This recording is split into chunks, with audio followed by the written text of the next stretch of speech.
Mateo capítulo 26. Después de exponer todas estas cosas, Jesús dijo a sus discípulos: como ya saben, faltan 2 días para la Pascua y el Hijo del Hombre será entregado para que lo crucifiquen. Se reunieron entonces los jefes de los sacerdotes y los líderes religiosos del pueblo en palacio de Caifás, el sumo sacerdote, y con artimañas buscaban cómo arrestar a Jesús para matarlo, pero no durante la fiesta, decía, no sea que se amotine el pueblo. Estando Jesús en Betania, en casa de Simón, que había tenido una enfermedad en su piel, se acercó una mujer con un frasco de alabastro lleno de un perfume muy caro y lo derramó sobre la cabeza de Jesús mientras él estaba sentado a la mesa.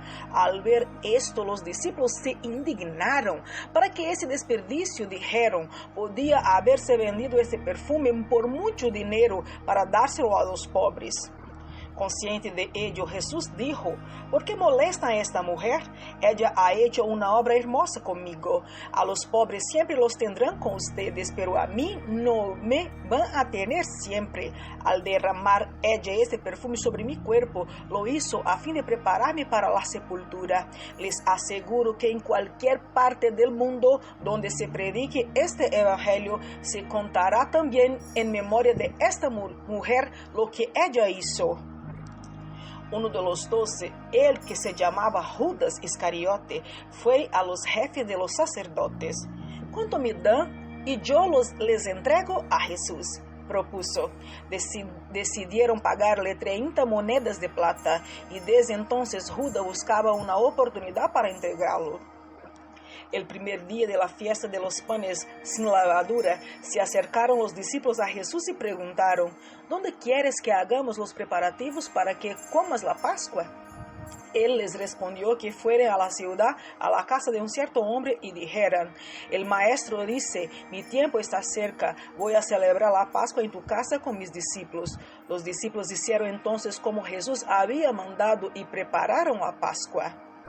Al anochecer, Jesús estaba sentado a la mesa con los 12.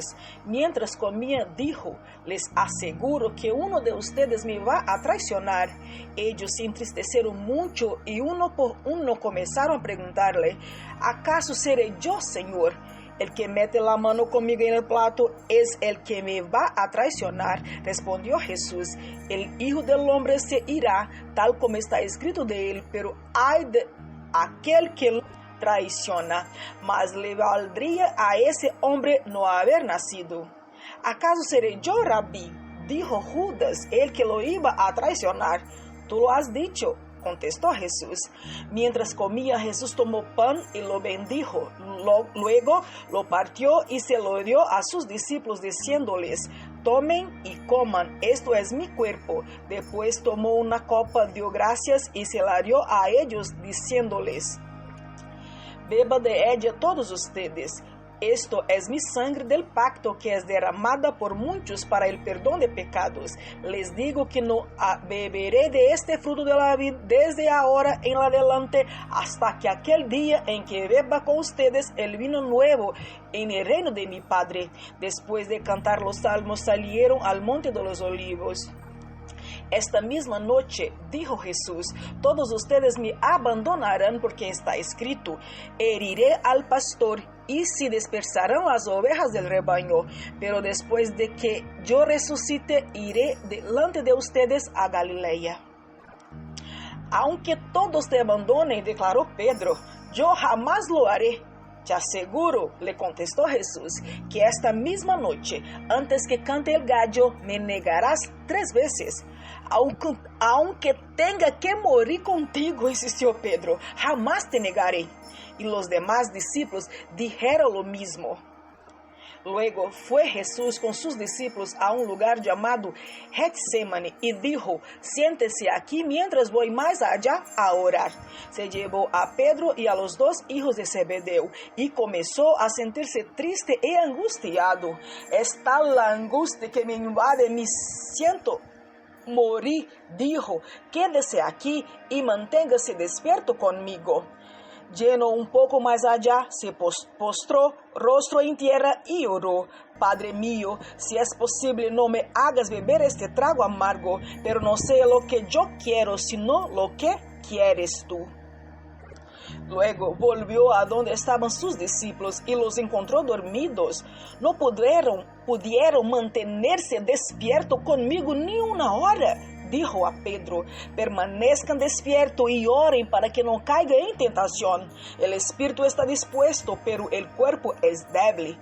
Por segunda vez se retiró y oró: Padre mío, si no es posible evitar que yo beba este trago amargo, hágase tu voluntad. Cuando volvió otra vez, los encontró dormidos, porque se les cerraban los ojos de sueño. Así que los dejó y se retiró a orar por tercera vez, diciendo lo mismo.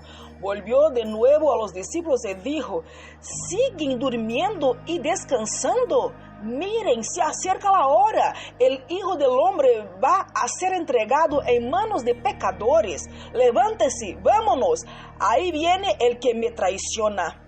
Todavía estaba hablando Jesús cuando llegó Judas, uno de los 12.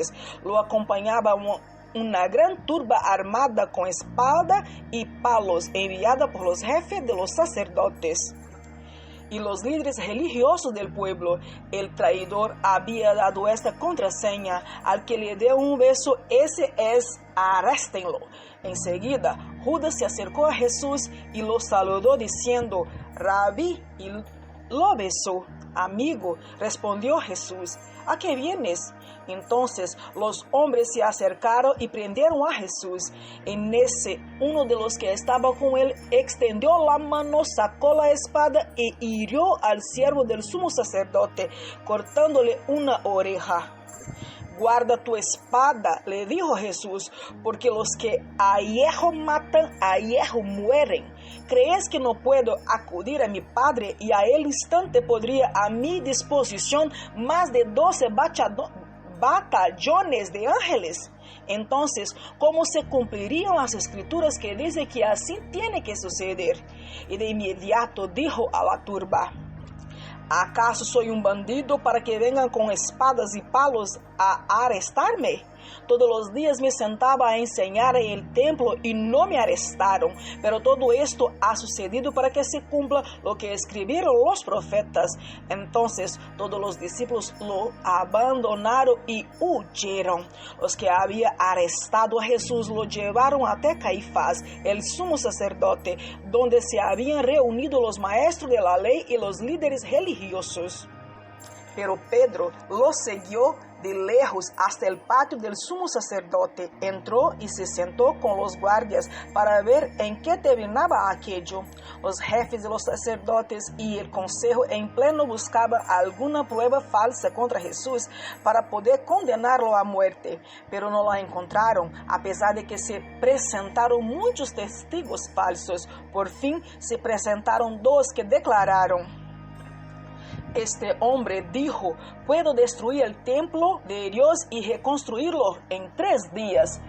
Poniéndose en pie, el sumo sacerdote dijo a Jesús: ¿no vas a responder?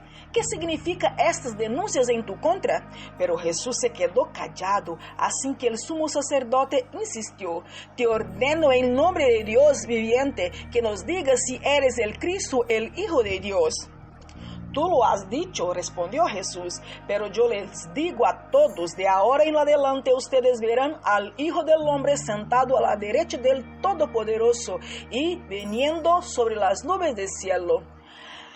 ¡Ha blasfemado!, exclamó el sumo sacerdote, rasgándose las vestiduras. ¿Para qué necesitamos más testigos? Miren, ustedes mismos han oído las blasfemias. ¿Qué piensan de esto? Merece la muerte, contestaron. Entonces algunos escupieron su rostro y le dieron puñetazos. Otros lo abofeteaban y decían: a ver, Cristo, profetiza, ¿quién te pegó? Mientras tanto, Pedro estaba sentado afuera en el patio y una criada se acercó. Tú también estabas con Jesús de Galilea, le dijo, pero él lo negó delante de todos diciendo: no sé de qué está hablando. Luego salió a la puerta donde otra criada lo vio y dijo a los que estaban allí: este estaba con Jesús de Nazaret, él lo volvió a negar jurándole, a ese hombre ni lo conozco. Poco después se acercaron a Pedro los que estaban allí y le dijeron, seguro que eres un de ellos, se nota por tu acento. Y comenzó a hincharse maldiciones y juró, a ese hombre ni le conozco. En ese instante cantó un gallo. Entonces Pedro se acordó de lo que Jesús había dicho, antes que el gallo cante, me negarás 3 veces. Y saliendo de allí lloró amargamente.